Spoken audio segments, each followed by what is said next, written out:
గ్రామకంఠం అనేది మద్రాస్ ప్రెసిడెన్సీలో భాగంగా వాడిన మాట.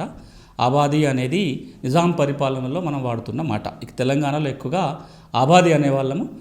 ఉమ్మడి రాష్ట్రంగా ఉన్నప్పుడు గ్రామకంఠం అనే పదం కూడా వచ్చేసింది. సో కొన్ని చోట్ల మనం దాన్ని గ్రామకంఠం అంటాం, కొన్ని చోట్ల ఆబాది అంటాం, కొన్ని చోట్ల కలిపి కూడా చెప్తున్నాం గ్రామకంఠం ఆబాది అని. ఏదో అడంగల్ అని ఎట్లయితే అంటామో, అడంగల్ అనేది ఆంధ్ర ప్రాంతంలో భూమి రికార్డు కోసం వాడే మాట. తెలంగాణలో పహాని అంటాం. చాలా చోట్ల అడంగల్ పహాని అని కూడా పిలుస్తూ ఉంటారు, రెండు కలిపేసి. అట్లాగా ఈ గ్రామకంఠం లేదా ఆబాది లేదా గ్రామకంఠం ఆబాది ఏదైతే ఉంటుందో ప్రతి గ్రామములో నివాస స్థలాల కోసం కేటాయించబడిన ప్రాంతం అని అర్థం. మరి దీనికి యజమాని ఎవరు ఉంటారు? సర్వే నెంబర్ కంటే వ్యవసాయ భూమికి ఎవరో రైతు ఉంటాడో అతను యజమాని ఉంటాడు, ఆయన పేర్లు రెవెన్యూ రికార్డులు వస్తాయి. మరి గ్రామకంఠానికి యజమాని ఎవరు?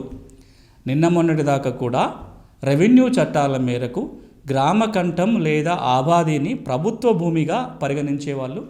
ప్రభుత్వ భూమిగానే ఉంచుతూ నిషేధిత జాబితాలో కూడా చేర్చారు. ఇది ప్రభుత్వ భూమిగానే ప్రొహిబిటెడ్ ఆర్డర్ బుక్లో కూడా నమోదు చేసేవాళ్ళు. రెవెన్యూ శాఖ ఆధ్వర్యంలో ఉంటుంది.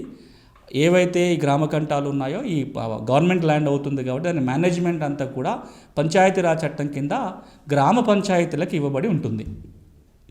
ఒక్కసారి మళ్ళా రెవెన్యూ శాఖ కావాలనుకుంటే ఎప్పుడైనా జియో జారీ చేస్తూ పంచాయతీ పరిధిలో ఉన్న ఈ గ్రామకంఠం ఆబాదిని రెవెన్యూ శాఖ తీసుకొని కేటాయింపులు చేయడానికి కూడా అధికారాలు ఉంటాయి.